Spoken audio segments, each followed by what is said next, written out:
Kemudian saya akan menjelaskan mengenai internal threats employees. Pihak internal perusahaan dapat menjadi ancaman keamanan yang serius. Para karyawan memiliki akses menuju informasi rahasia, dan dengan lemahnya prosedur keamanan internal, mereka biasanya dapat menjelajah ke seluruh sistem organisasi tanpa meninggalkan jejak.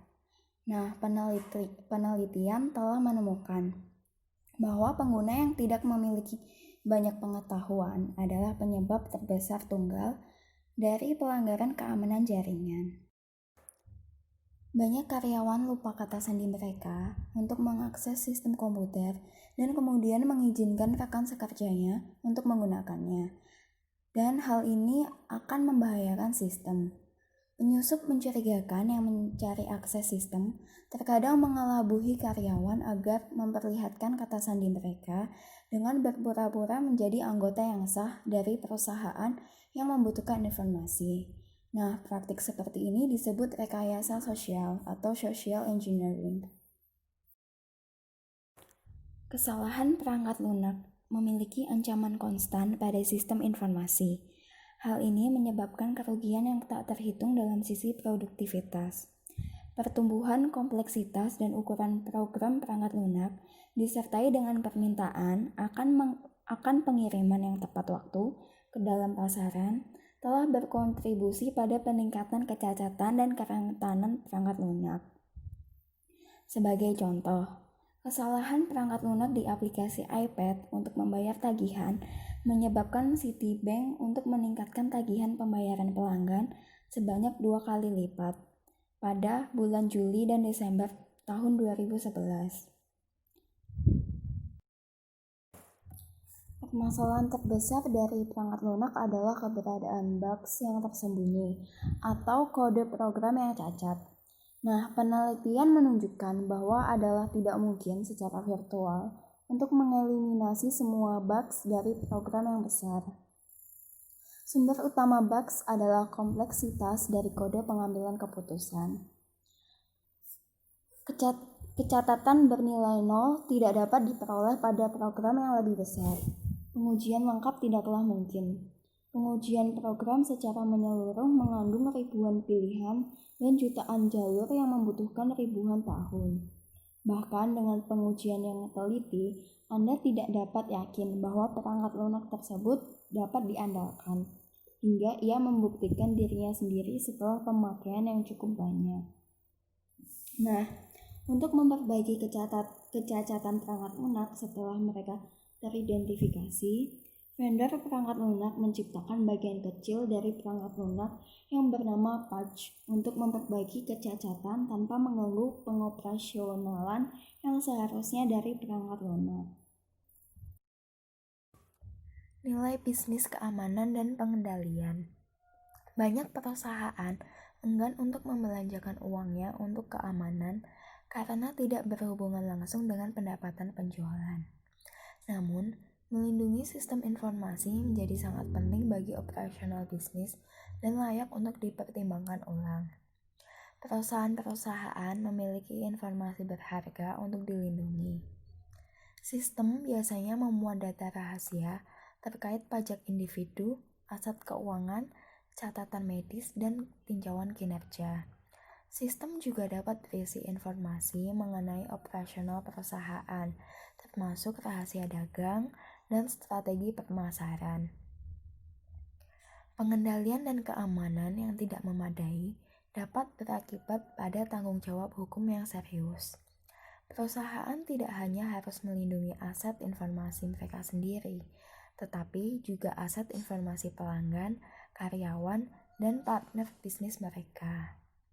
Kegagalan untuk melakukan hal tersebut dapat membuka jalan bagi perusahaan menuju gugatan yang memakan biaya akibat pemaparan data atau pencurian.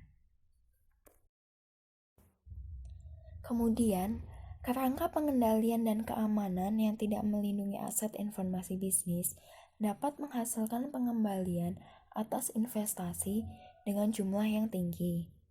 Pengendalian dan keamanan yang kuat juga meningkatkan produktivitas karyawan dan kemudian akan menurunkan biaya operasional. Selanjutnya adalah persyaratan hukum dan peraturan untuk manajemen arsip elektronik. Nah, peraturan terbaru dari pemerintah Amerika Serikat memaksa perusahaan untuk memperhatikan keamanan dan pengendalian untuk lebih serius dengan mewajibkan mereka melindungi data dari penyalahgunaan, pemaparan, dan akses yang tidak sah. Perusahaan menghadapi kewajiban hukum untuk penjagaan dan penyimpanan catatan elektronik sebagaimana perlindungan terhadap hal-hal privasi. Contohnya, jika Anda bekerja dalam industri pelayanan kesehatan, perusahaan Anda harus patuh pada Undang-Undang Portabilitas dan Akuntabilitas Asuransi Kesehatan, yang dimana menekankan peraturan dan prosedur keamanan medis dan privasinya untuk memudahkan administrasi tagihan pelayanan kesehatan dan juga transfer otomatis terhadap data penyediaan, pembayaran, dan rancangan pelayanan kesehatan. Contoh lain, jika Anda bekerja pada perusahaan yang menyediakan layanan keuangan, perusahaan Anda harus patuh pada Undang-Undang Modernisasi Jasa Keuangan. Nah, di peraturan ini mengharuskan institusi keuangan untuk memastikan keamanan dan kerahasiaan data pelanggan.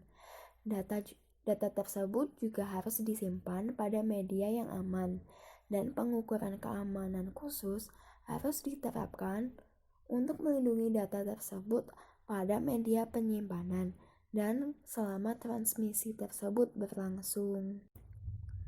Dalam tindakan hukum, perusahaan diwajibkan untuk menanggapi permintaan penemuan untuk mengakses informasi yang dapat digunakan sebagai barang bukti.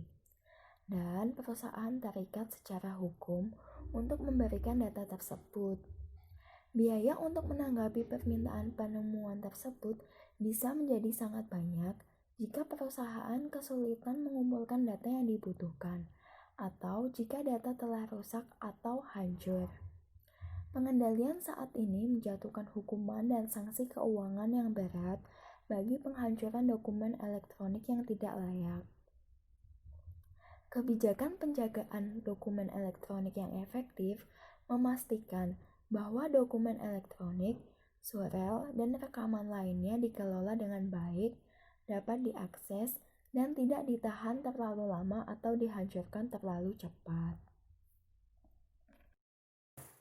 Komputer forensik adalah pengumpulan, pengujian, autentisitas, penjagaan, dan analisis ilmiah terhadap data yang terdapat atau diambil dari media penyimpanan komputer, di mana informasi dapat digunakan sebagai barang bukti di pengadilan.